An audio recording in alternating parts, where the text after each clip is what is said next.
بسم اللہ الرحمن الرحیم۔ کم عدت الاحادیث فی کل منہما، صحیح حدیث کی بحث چل رہی تھی تو اس میں وہ کتب جن میں صحیح حدیث مکمل ہیں، بخاری اور مسلم، یہ سب سے پہلے ایسی کتابیں تصنیف کی گئی ہیں جن میں صرف صحیح حدیث کو جمع کیا گیا ہے، تو ان کا کچھ تعارف بیان کیا ہے۔ تو ابھی اسی سلسلے میں مزید فرما رہے ہیں کہ بخاری اور مسلم میں سے ہر ایک کے اندر کتنی حدیث ہیں، احادیث کی تعداد نہیں ہے۔ البخاری جملۃ ما فیہ سبعۃ آلاف و مئتان و خمسۃ و سبعون حدیثا، کہتے ہیں کہ مکمل بالمکررۃ، ان تکرار کے ساتھ بھی بعض حدیث کئی دفعہ بھی آئی ہیں، تو ان کو ملا کر اگر ہم مکمل مجموعی طور پر دیکھیں تو اس میں 7275 احادیث ہیں بخاری شریف میں۔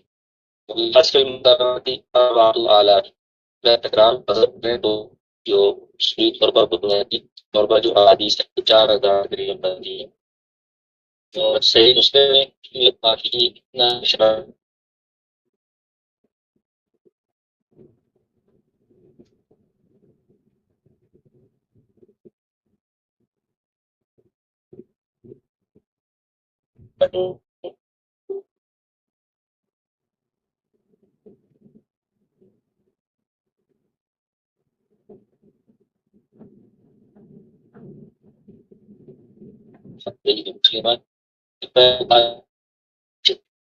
مسلمان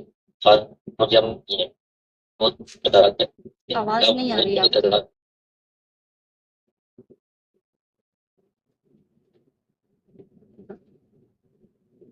آواز کٹ رہی ہے، بالکل بھی نہیں۔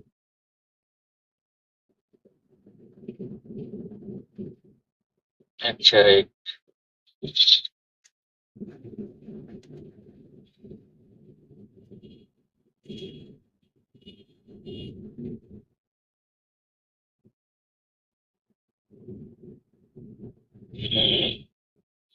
جی ابھی صحیح آواز آ رہی؟ جی بھائی، ٹھیک ہے، شروع سے پڑھیں۔ جی وہ آواز ہی نہیں آئی تھی کچھ۔ ٹھیک،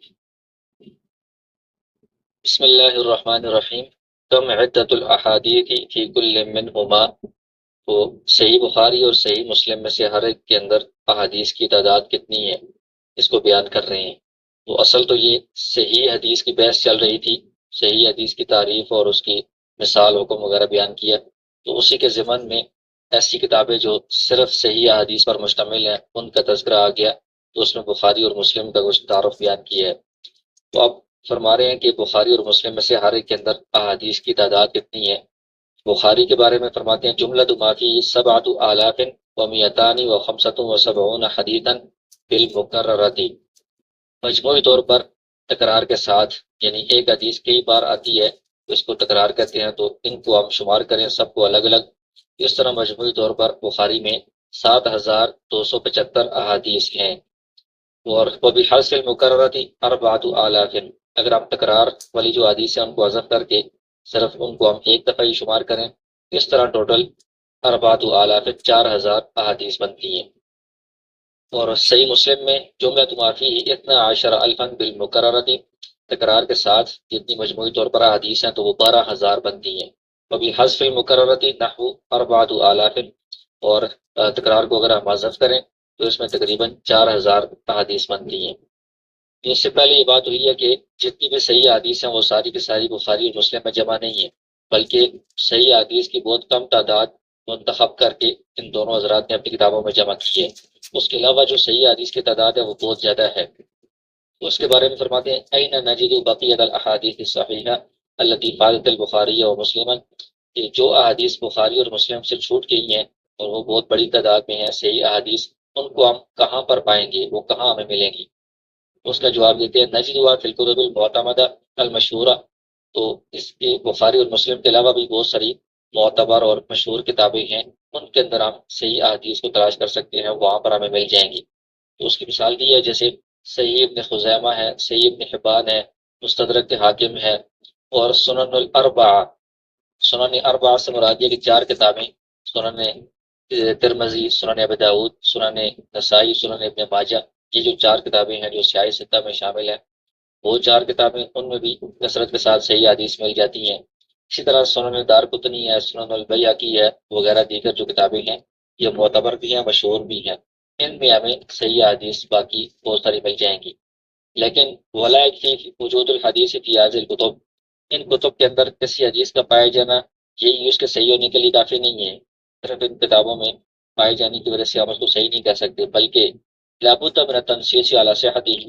ان کتابوں میں حدیث موجود ہو تو ساتھ ساتھ مصنف نے یا کسی اور محدث نے اس کے صحت کی صراحت کی ہو کہ یہ حدیث صحیح ہے، تب ہم اس کو صحیح حدیث شمار کریں گے۔ کیونکہ اس میں جو سنن والی کتابیں ہیں تو اس میں صحیح حدیث کے ساتھ حسن احادیث بھی ہیں، ضعیف بھی ہیں بعضوں میں، اس لیے صرف ان کتابوں میں موجود ہونا کافی نہیں ہے جب تک کہ مصنف یا کوئی اور محدث اس کے بارے میں صراحت نہ کریں کہ یہ صحیح حدیث ہے۔ البتہ یہ کہ بخاری مسلم کے علاوہ بھی بعض ایسی کتابیں ہیں کہ جنہوں نے اپنی کتاب میں صرف صحیح حدیث کو جمع کرنے کا انتظام کیا ہے، تو اس طرح کی جو اگر کتاب ہے تو اس میں پھر صرف حدیث کا پایا جانا ہی اس کے صحیح ہونے کے لیے کافی ہوگا۔ اللہ کی کتاب، مگر یہ کہ اس شخص کی کتاب من شرط الاقتصار علی اخراج صحیح، جنہوں نے صرف صحیح حدیث کو نقل کرنے پر اکتفا کیا ہو، اس کی شرط لگائی ہو، تو اس کتاب میں صرف حدیث کا پایا جانا ہی اس کے صحیح ہونے کی دلالت کرتا ہے، اس پر دلیل ہے۔ جیسے سید ابن خزیمہ، اس کے اندر جو احادیث ہیں بس وہ اس کتاب میں موجود ہونا ہی ان کی صحت پر دلالت کرتا ہے۔ الکلام علی مستدرک الحاکم و صحیح ابن خزیمہ و صحیح ابن حبان، وہ کہتے ہیں کہ بخاری مسلم کے علاوہ یہ کچھ اہم کتابیں ہیں، تو اس میں ایک مستدرک حاکم ہے، صحیح ابن خزیمہ ہے، صحیح ابن حبان ہے، ان کے اوپر ہم کچھ کلام کرتے ہیں، کچھ بات کرتے ہیں، تو کچھ تعارف بیان کرتے ہیں۔ تو سب سے پہلے جو مستدرک حاکم ہے تو یہ بہت بڑی کتاب ہے، جامع کتاب ہے، کتب حدیث میں بہت بڑی تعداد میں اس میں احادیث جمع کی گئی ہیں۔ ذکر مؤلف فی الاحادیث الصحیحہ، تو اس کے جو مصنف ہیں امام حاکم، انہوں نے اس میں بہت بڑی تعداد میں صحیح حدیث کو جمع کیا ہے، التی علی شرط الشیخین، بہت ساری وہ حدیث ہیں جو شیخین یعنی امام بخاری اور مسلم کی شرائط کے مطابق ہیں لیکن بخاری اور مسلم میں نہیں آ سکی، وہ بھی جمع کر دی ہیں، او علی شرط احدہما ولم یخرجاها، یا پھر امام بخاری یا مسلم میں سے کسی ایک کی شرط کے مطابق ہے لیکن انہوں نے ان احادیث کو اپنی کتابوں میں درج نہیں کیا، وہ والی انہوں نے اس مستدرک حاکم میں ذکر کر دی ہیں وہ والی احادیث۔ اور اسی طرح کما ذکر الاحادیث الصحیحہ عنده وان لم تكن على شرط واحد منهما، بہت ساری ایسی احادیث بھی جو امام حاکم کے نزدیک صحیح ہیں لیکن وہ بخاری اور مسلم کی شرائط کے مطابق نہیں ہیں، ان کو بھی انہوں نے اپنی کتاب میں جگہ دی ہے، ذکر کر دی ہے۔ معبرا عنها بانها صحیحۃ الاسناد، اور ان کے بارے میں تعبیر کی ہے، صراحت کی ہے کہ یہ صحیح سند والی ہیں اگرچہ بخاری مسلم کی شرائط کے مطابق نہیں ہیں۔ وربما ذکر بعض الاحادیث التي لم تصح لكنه نبه علیہ، اسی مستدرک حاکم کے اندر بعض ایسی حدیث میں انہوں نے ذکر کی ہیں جو صحیح نہیں ہیں، حسن ہے یا کسی اور درجے کی ہیں، لیکن اس میں انہوں نے تنبیہ کر دی ہے، حدیث کے ساتھ صراحت کر دی ہے کہ یہ والی جو حدیث ہے یہ صحیح نہیں ہے۔ پھر آخر میں ایک بات کہتے ہیں کہ وہ متساہل بالتصحیح، یہ جو امام حاکم ہے یہ حدیث کو صحیح قرار دینے کے اندر بہت نرم ہے، مطلب ان کی شرائط جو ہے نا ذرا سخت نہیں ہے، نرم ہے، تو بہت ساری حسن حدیث کو بھی یہ صحیح کے اندر لے آتے ہیں۔ فینبغی ان یتتبع ویحکم علی احادیثہ بما یلیق بحالیہ، تو ان کی کتاب میں صرف ان کے کہنے کے اوپر عمل نہیں کیا جا سکتا بلکہ اس کی مزید تحقیق کی جائے گی، اور اس حدیث کی جو سند ہے اور راوی ہیں ان کے حالات کے مناسب جو حکم ہوگا وہی حکم لگایا جائے گا۔ اور کہتے ہیں کہ علامہ الذہبی رحمہ اللہ جو مشہور جرح و تعدیل کے اور امام ہیں اور بڑے درجے کے محدث ہیں، انہوں نے اس کتاب کا تتبع کیا ہے، اس کی مزید تحقیق کی ہے، اور وہ حکم علی اکثر احادیثی ما یلیق بحالیہ، اکثر احادیث کے اوپر انہوں نے حکم لگا دی ہے جو بھی مناسب حکم تھا، صحیح کا یا حسن کا، یہ جو بھی۔ ولا يزال الكتاب بحاجۃ الى تتبع وعنایہ، کہتے ہیں کہ لیکن ابھی بھی اس پر کام مکمل نہیں ہوا، اس کتاب پر مزید ضرورت ہے کہ اس پر کوئی بندہ تحقیق کرے اور اس پر توجہ دے اور اس کی احادیث پر صحیح حکم لگائے۔ دوسری کتاب ہے صحیح ابن حبان، کہتے ہیں کہ یہ جو کتاب ہے اس کی ترتیب ایک نئی ایجاد شدہ ترتیب ہے، پہلے سے جو کتابوں کی ترتیب تھی اس کے مطابق نہیں ہے۔ فلیس مرتبا علی الابواب، نہ تو یہ فقہی ابواب کی ترتیب پر ہے اور نہ ہی مسانید کی جو ترتیب ہوتی ہے مسند جیسے، جس میں ہر صحابی کی روایات الگ الگ بیان کی جاتی ہے، تو یہ اس طرح بھی ترتیب نہیں ہے، انہوں نے مختلف ایک نئی ایجاد والی تقسیم اس میں کر دی ہے، اسی وجہ لیے انہوں نے اس کا نام بھی عجیب رکھا ہے التقاسیم والانواع۔ والکشف عن الحدیث میں کتابی هذا عسیر، کہتے ہیں کہ اس کتاب میں چونکہ کوئی خاص ترتیب نہیں ہے ابواب والی یا مسانید والی، تو اس میں حدیث کو تلاش کرنا بہت مشکل ہے۔ وقد رتبہ بعض المتاخرین علی الابواب، بعض متاخرین علماء نے اس کتاب کو ابواب کی ترتیب پر بھی مرتب کر دیا احادیث کو. اور مصنف و متسارع فی الحکم علی الحدیث بالصحہ، کہتے ہیں کہ یہ جو صحیح ابن حبان کے مصنف ہیں یہ بھی کسی حدیث کے اوپر صحیح ہونے کا حکم لگانے میں بہت نرم ہے، تو اس لیے یہ بھی بعض اوقات حسن کو بھی صحیح کہہ دیتے ہیں. لیکن یہ امام حاکم سے کم نرم ہے، وہ جو تھے اوپر والے امام حاکم وہ ان سے زیادہ نرم تھے. صحیح ابن خزیمہ تیسری کتاب ہے، کہتے ہیں کہ یہ جو صحیح ہے والی کتاب ہے یہ صحیح ابن حبان سے بھی اعلیٰ درجے کی اعلیٰ مرتبہ کی کتاب ہے. یہ شدت تحری، کیونکہ اس کے جو مصنف ہیں وہ بہت زیادہ سختی کے ساتھ وہ تحقیق کرتے ہیں اور صحیح سختی کے ساتھ حکم لگاتے ہیں، وہ تو ساحل نہیں ہے. حتیٰ انه يتوقف بالتصحيح لأدنى كلام في الاسناد، کہ جس سند کے اندر ذرا سا بھی کلام ہو اس میں بھی یہ اس کو صحیح قرار دینے سے توقف کرتے ہیں. تو بہت ذرا یہ تحقیق کے ساتھ سختی کے ساتھ شرائط کو پرکھتے ہیں، حدیث کو پرکھتے ہیں. تو ان کی جو کتاب ہے یہ صحیح ابن حبان سے زیادہ اعلیٰ مرتبے کی ہے. اس کے بعد المستخرجات علی الصحیحین، تو صحیحین سے مراد صحیح بخاری اور صحیح مسلم ہے. ان کے اوپر کچھ مستخرجات لکھی گئی ہیں. تو کہتے ہیں کہ مستخرج کیا ہوتا ہے، اس کا موضوع کیا ہوتا ہے. تو موضوع المستخرج، مستخرج ایک کتاب کی ایک قسم ہے، جیسے حدیث کی مختلف کتابوں کی اقسام کے نام آپ نے پڑھے ہوں گے، ان کی تعریفات. ان میں سے ایک قسم مستخرج ہوتی ہے، تو اس میں یہ ہوتا ہے وَأَنْ يَأْتِيَ الْمُصَنِّفُ إِلَىٰ كِتَابٍ مِّن كُتُبِ الْحَدِيثِ، کوئی نیا مصنف جو پہلے سے حدیث کی کتابیں موجود ہیں ان میں سے کسی ایک کتاب کو وہ سامنے رکھتا ہے. فَيُخَرِّجُ أَحَادِيثَهُ بِأَسَانِيدِ لِنَفْسِهِ، تو اسی کتاب کے اندر جو احادیث ہیں انہی احادیث کو اپنی ذاتی اسناد کے ساتھ وہ تخریج کرتا ہے، ان کو وہ نقل کرتا ہے اس اپنی نئی کتاب میں. من غیر طریق صاحب الکتابی،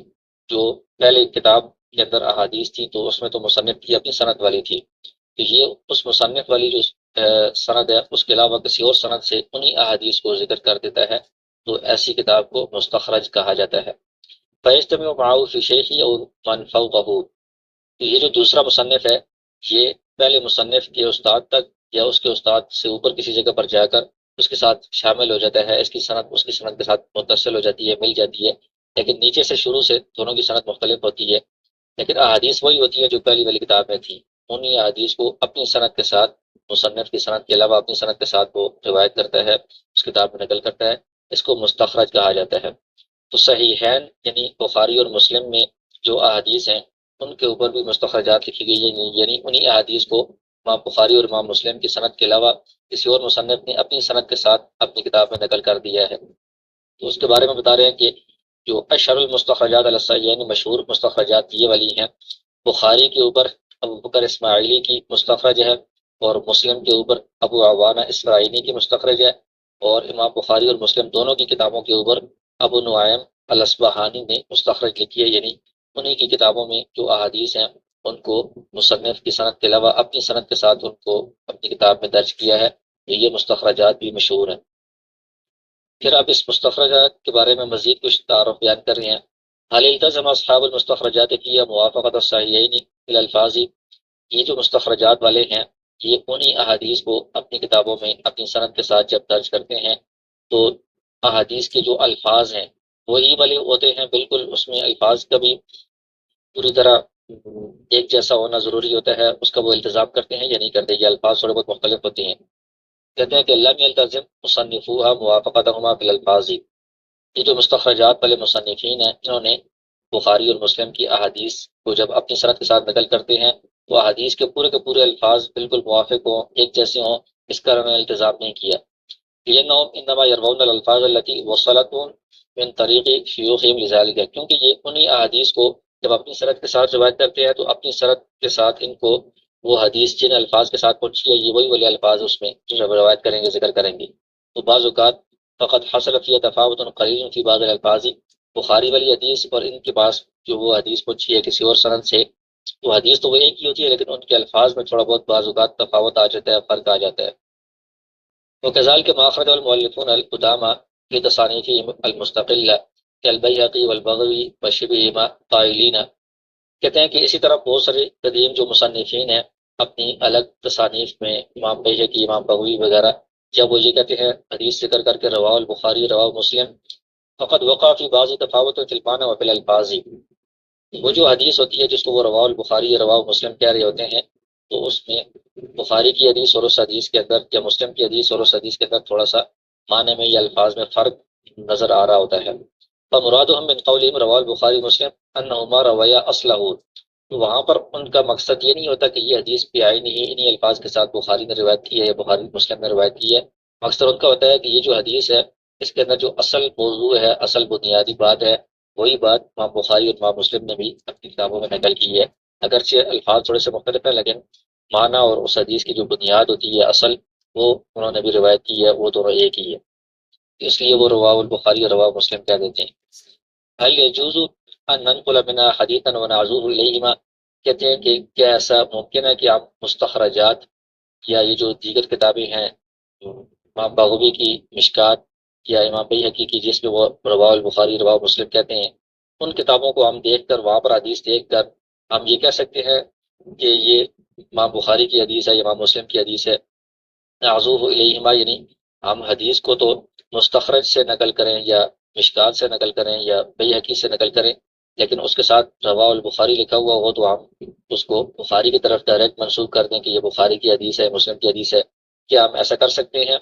کہتے ہیں بنا علامہ تقدمہ، پہلے جو ہم نے بات بیان کی ہے کہ چونکہ الفاظ میں تھوڑا بہت فرق ہوتا ہے تو پورے الفاظ ایک جیسا ہونے کا وہ التزام نہیں کرتے، اس بنیاد پر